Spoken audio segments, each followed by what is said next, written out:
আসসালামু আলাইকুম। আবারও চলে আসলাম নতুন একটা ভিডিওতে। আজকের ভিডিওটা হচ্ছে গলার ডিজাইন। তো এই ডিজাইনগুলো আমি আগে এরকম ভাঁজ করে তৈরি করে নিব। হয়ে গেছে, এখন হচ্ছে এগুলো আমি কেটে নিব।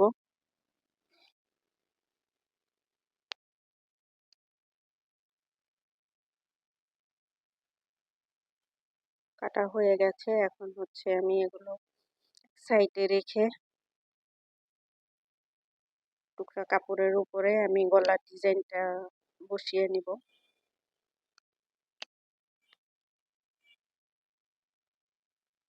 বসানো হয়ে গেছে,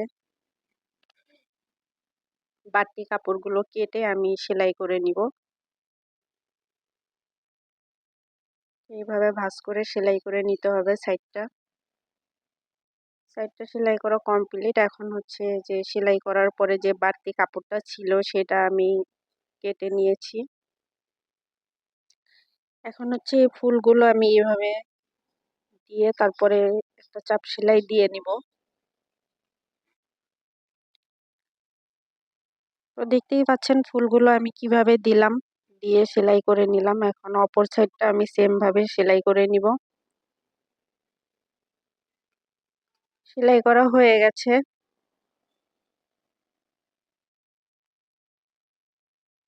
এখন হচ্ছে আমি জামার কাপড়ের গলার ডিজাইনটা বসায় নিব। এটা হচ্ছে জামার পাট। এখন হচ্ছে জামার উল্টা পাশে আমি প্রথমে একটা সেলাই দিয়ে ডিজাইনটা এভাবে আটকায় নিব, যাতে কোনো সাইডে কম বেশ না হয়।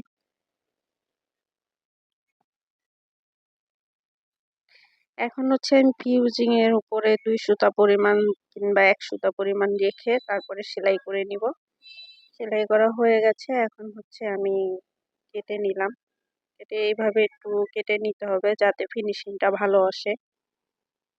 না হয় না কাটলে, এভাবে যদি না কাটি তাহলে ঘুষায়া থাকবে গলার ডিজাইনটা। তারপর হচ্ছে আমি নখ দিয়ে এভাবে একটু ঘষে নিলাম। এখন হচ্ছে গলার ডিজাইনটা আমি সোজা পাটে নিয়ে আসলাম। উল্টা পাটে জয়েন করেছিলাম, এখন উল্টায় হচ্ছে সোজা পাটে নিয়ে আসছি। নিয়ে এসে এই যে এভাবে একটা চাপ সেলাই দিয়ে নিলাম। চাপ সেলাইটা দেওয়ার পরে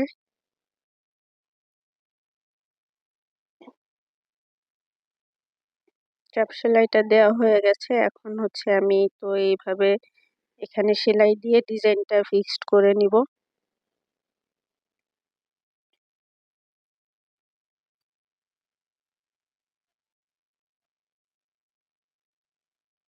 ডিজাইনটা আমার ফিক্সড করা হয়ে গেছে। দেখতেই পাচ্ছেন কত সুন্দর একটা ডিজাইন হয়ে গেছে। তো আপনারাও চাইলে এরকম সুন্দর সুন্দর ডিজাইনের গলা তৈরি করে নিতে পারেন।